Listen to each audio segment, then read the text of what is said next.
Hello, and thanks for being with us on the New Life Show with Dr. Michael Laitman. Hello, Dr. Laitman. Hello, everyone. Hello, Yael Shudarel. Hello.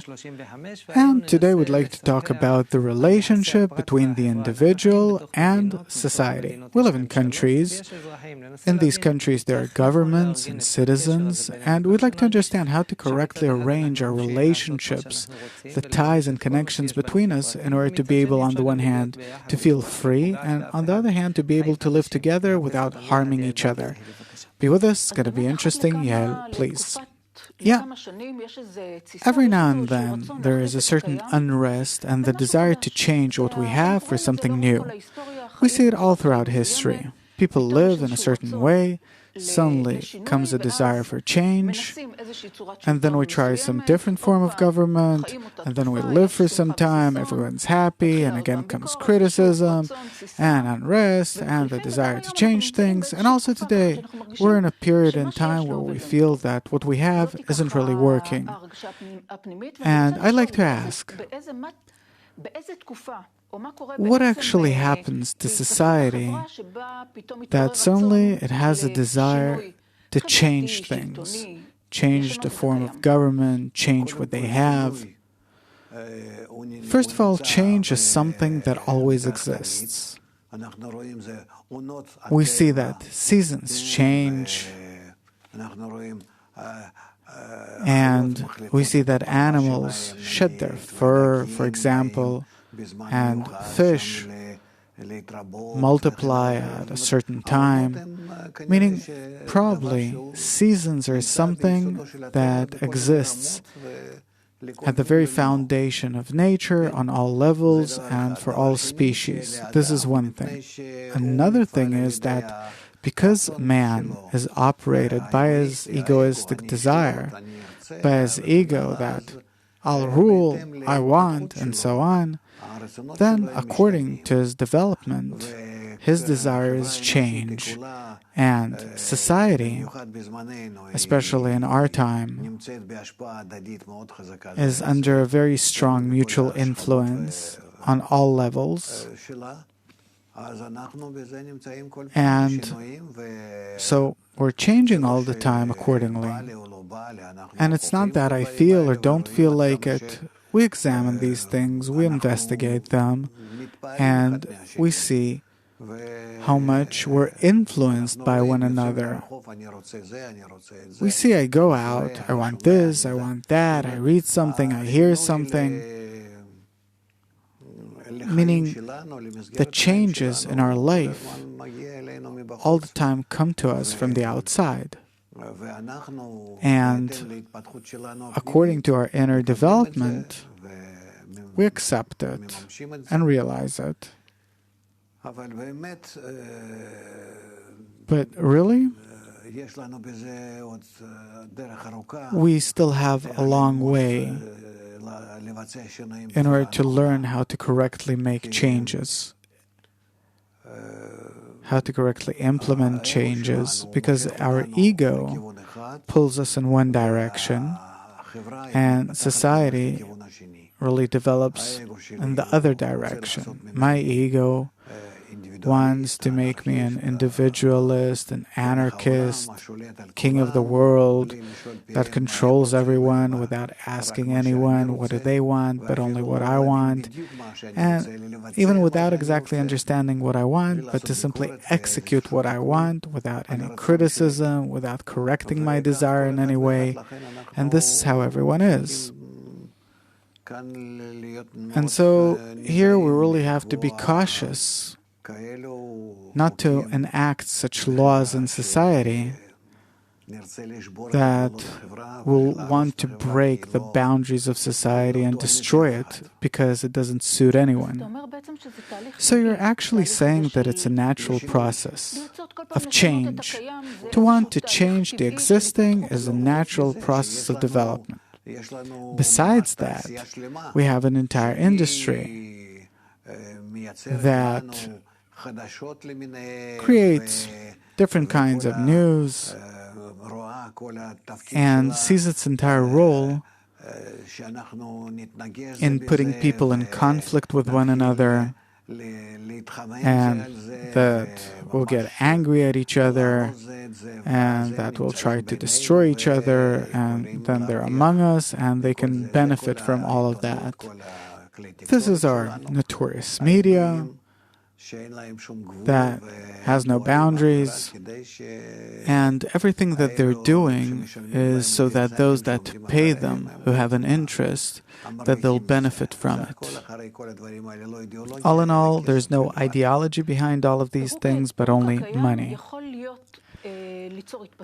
Taking apart the existing could regress us, but could also progress us. What does it depend on? It depends on the goal. What's the goal of the dismantlement? The goal is always to make things better. Who thinks that it'll make things better? Better for whom? I'm talking on part of society, on part of most people. Society can never determine how to make things better. Society can never determine. There's some person with a group behind them or an army behind them, and they determine. Meaning we're making a change to the benefit of a certain part of society already. Is there such change that can really advance? No. Why not? Because no nation, no society of those currently living on this planet are in a state where they can know what's good. What do you mean? They don't know what's good for them? That too? Because in order to know what's good for me, I have to know where am I living, what kind of system of laws do I exist in, how are these laws influencing me, what do they want from me, how can I suit myself to nature because I have no choice, because nature will always control me. So how do I have to adapt myself so that nature and I will be in this mutual kind of harmony? And this is a knowledge that humanity does not possess. And even politicians, we see each of them does what they need right now in order to get more support from their electors, or in order to better support the army standing behind them, and so on. No one acts out of the general understanding of the laws of nature that we exist in. That, if so, then we can advance toward a universal state. And therefore, there can't be peace in the world, or wholeness and completion, and that people will be content with life, with their existence.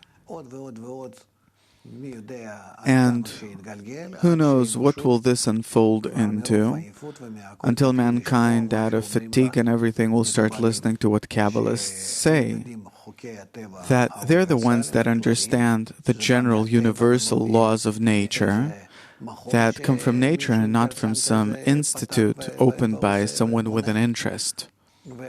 And so the people that will study the true laws of nature, the whole and complete laws of nature, will also be able to determine the extent to which gradually they'll be able to adapt themselves to those laws. So, if I understand correctly, you're saying that any change that it seems to us that we want to make that will advance us to a better place, it's made out of a very narrow perception and not from a comprehensive point of view of all of reality, and then after some time, again, we encounter the next problem, because we're encouraging our ego. This is what our entire life is all about, and that's it. And what am I supposed to favor if not my ego? The general law of nature, because then we won't be wrong for sure. And we'll always come closer to something universal, global, eternal, whole and perfect. And this way our life will become ever better and safer. Do the laws of nature change too? No. All the changes are only in us, so that gradually we'll come closer to observing the comprehensive law of nature. According to the general law of nature that's unchanging, By definition, does mankind have to exist in a way where there are individuals in it and some kind of governing mechanism? Or should mankind exist in a way where there are individuals without any kind of ruling mechanism? There has to be some kind of ruling mechanism, but this ruling mechanism has to include in it sages that understand the laws of nature, sages that understand the current nature of man, and how to advance a common person to the universal laws of nature, and to create some kind of synchronization between them. That this is actually the government that has to be, and besides that, you don't need anything. About the mechanism, why is there a need for some kind of control? Why is it obvious that you need some kind of a controlling, managing body? Because we, as opposed to animals, have an egoistic, anarchistic nature, where we're willing to destroy everything as long as there is something in it for me. This is my law, actually. I want to bend all of reality. The still, vegetative, animate people, I want to bend the upper force, the creator, everything to my own current benefit. Okay, so let's take this a moment to the other extreme. A society that has no hierarchical structure, that has no governing body that manages everything, what will it be lacking? It won't be able to exist. We see that all societies have a head and a body, where someone determines and someone that realizes these things and obeys. What's the relationship between the body and the head? What the head decides, the body carries out, and between the two, there are mutual relations, mutuality, that the body understands that it keeps what the head orders and will benefit, that it benefits as a result, and the head knows that its entire work is to really manage the body to the benefit of the body. The head doesn't exist in and of itself for its own purposes. It exists only for the sake of the body. But this is exactly the problem that, in my opinion, is making the anarchistic movements more and more popular. The function that you called head, that's supposed to manage, govern, serve the body, because if I look at my body, it consists of head and body. They act as a single system, as one system, where there is a managing part and a part that is being managed. There are no conflicting interests between them. Both sustain me as one system in the best possible way. What does not happen in society, and no matter in what country, whatever kind of regime or government that you have there, it's as if supposed to happen, but it doesn't. What does happen is that the head, the managing mechanisms that manage each of these entities, they actually do what's good for them. They're supposed to serve me as a body, as a nation, as citizens. But when you really look at what they're doing, you see that it's very far from the theory. They act, first and foremost, in order to serve themselves. So, society doesn't work like my body. So comes the popular anarchistic movement and says we have to dismantle this head. And instead of that, to have what? No head? If it's anarchists, they say, no head. Everyone is their own head. Because all the heads we're familiar with, they're all very twisted. They're not acting like my body that synchronizes all of my systems to the benefit of the general body and so on. They're motivated by different interests of their own, especially. So create a society that will be exactly like your body. What's the problem? That there will be complete correlation between the head and the body and the head. Why do you need a head? This I don't understand. You see, in all mechanisms, in all regimes, in all governments, the story is repeating itself. Different names, different interactions, but the system is the same. Those at the top, first of all, take care of themselves, detach from the people, and the people suffer. At the top, everyone's happy, and at the bottom, everyone's suffering. And to begin with, they have good intentions. They want to do good, but something along the way goes wrong. So this is where the question comes from. The form of a head controlling the body, isn't it wrong to begin with? We see that it is impossible to build any system in any other way. It always works from the head to the body. Even when you build different computers, different systems, you have a part that's called the head and a part that's called the body. Even more parts. But just a system, or just a head, or just a body. If it's only a head, then what does it activate? What does it exist for? If it's only a body, then what will operate it? Also, in each and every tiny cell of ours, there's a small head that gets orders from a larger, bigger head and carries those orders out. There's complete hierarchy. Our only problem is that we can't build such ideal systems, correct systems, for the head to know what's to the benefit of the body, and the body will exactly understand what does the head want of it, and will realize exactly that. And there are always problems. And this is because, again, the desire of the body and the desire of the head are different. The desire of the head is, I'm now in power, I'm having a good time, leave me alone, I'm using everyone. This is my moment. True, this is how it is with each and every government, because the ego is controlling people.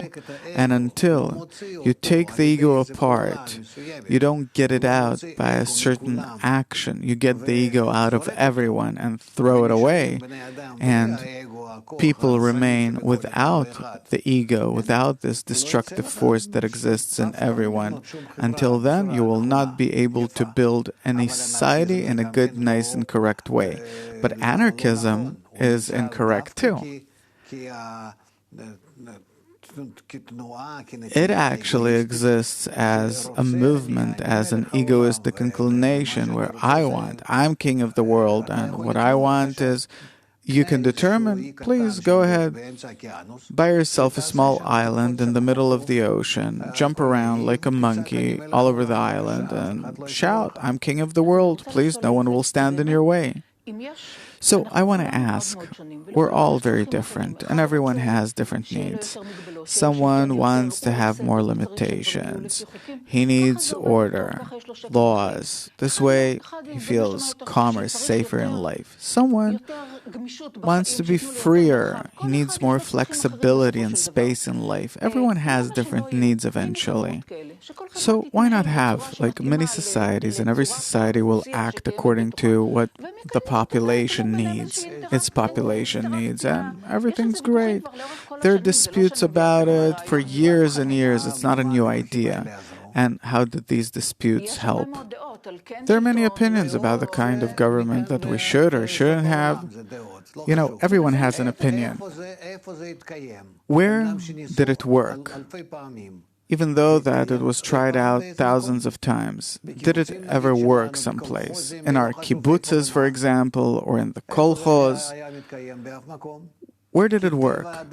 Nowhere, because man's nature changes all the time, becoming ever more egoistic. And yesterday's communist becomes today's anarchist, and today's anarchist becomes a socialist or whoever tomorrow. And so we're changing all the time. You can't determine anything this way. And society, one way or another, needs some kind of mechanism that will all the time keep it in a state of inner balance, so that there will be a good and nice mutual connection in society. And even though that it may change like a raft on waves, but it sustains itself all the time. And we don't have that. For this, we have to be connected above all of our egos. For us to keep ourselves on this raft so that no wave will come and turn us over.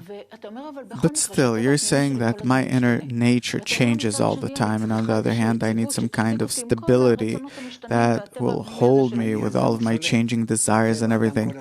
I'm not in control of it. Man's nature changes all the time, and in society, this is how it is all the time. These are waves that we're not in control of. But how can we be connected between us in such a way that these waves will not turn the foundations of society over, our raft, and that nonetheless will continue to safe harbor? So what's necessary? What kind of rules, laws, foundations do we need? Connection between us. But the connection between us can't come through anarchism. By connection, we mean that everyone annuls themselves, concedes to others, is in self-annulment, and takes the other into consideration. It's the complete opposite of anarchism. According to what you previously described, the problem is the head. The body does what the head says. This is the role of the body. Yeah.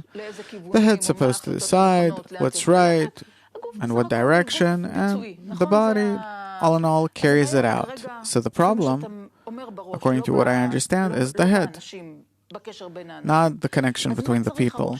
So what should the head do so that eventually the body will be content with life, will be in balance?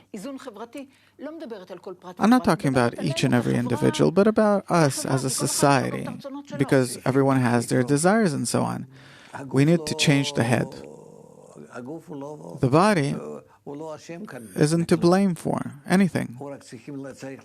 It only has to know that I listen to what the head says.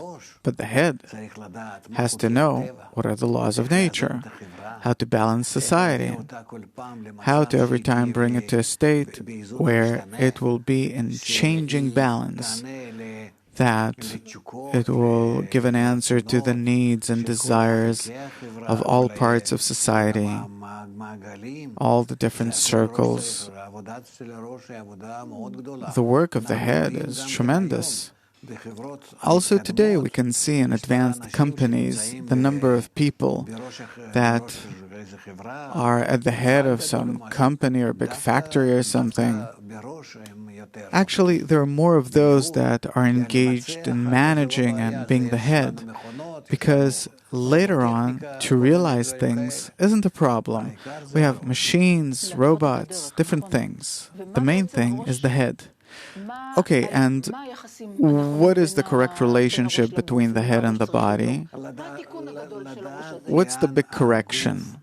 It has to know what does the body have to come to according to the general flow of nature. The head, it can't be anarchistic. The head has to see according to the comprehensive nature that's above us, where is it leading us, and that will go in the same direction also by our own efforts and consent, not going against it. And then for sure, in a good, nice, convenient, and healthy way, we will reach those states that nature is paving before us. And were we to understand our development since the beginning of time and to this day, this is how we advance in a good and nice way. But at least from now on, there's an approach that says, in regard to the entire dispute about how to manage and govern correctly and so on, that there's a need for a ruler, but for him not to be felt. What do you think about this? That people do agree that we need a head, someone that rules, but he shouldn't be felt. He should be felt. He should be known. And there should be more than one ruler. Something like the Sanhedrin, a big body consisting of sages that understand these things, that discuss them all the time. and explain it to the people and teach the people how to correctly keep the laws of nature. We have no problem, only we don't want to acknowledge the laws of nature. But I want to be the way I want to. I want for the laws of nature to be one way or another, as if I'm the one in control of them. This is the problem. We have to stop being foolish, like little children that don't understand, don't know the laws, and do foolish things and really hurt themselves. But we have to get to know nature, and this is something we can do only by studying the wisdom of Kabbalah, and then we will be able to sustain the system correctly, and then for sure it will be to our benefit. So how will we prevent that head from becoming twisted, distorted like we see today? For this, you need to have Kabbalists. Kabbalists, they're all such that they yield to the upper force, to nature. And their entire role is how to ever more understand and discover the system that's above them, to yield to it and keep it. That's the only thing we have to do in this world. We're in a system in which absolute laws are working, and there's no point in going against them. We're in a state where we can completely destroy ourselves. When you're saying Kabbalists, is it a religious matter? No, it has nothing to do with religion. It has to do with understanding nature. Last question. If that group that decides that it is the head, can it make sure that everyone with their desires, with their different personality, that everyone will be content, happy, that it'll suit everyone? It'll suit everyone for sure, because all of us are a result of nature, and of course we'll be content with existing in nature, and realizing its laws will do only good to us. Realizing the laws of nature benefits us, so there's like a triangle here. It's not people that got together, took the power into their hands, built a government, and they control the people. But the head really serves the body. The head itself has a head, which is the comprehensive system of nature that understands how the laws of nature work. Yes, Dr. Laitman, thank you very much. Thank you, Yael. Thank you for being with us. Till next time, all the best.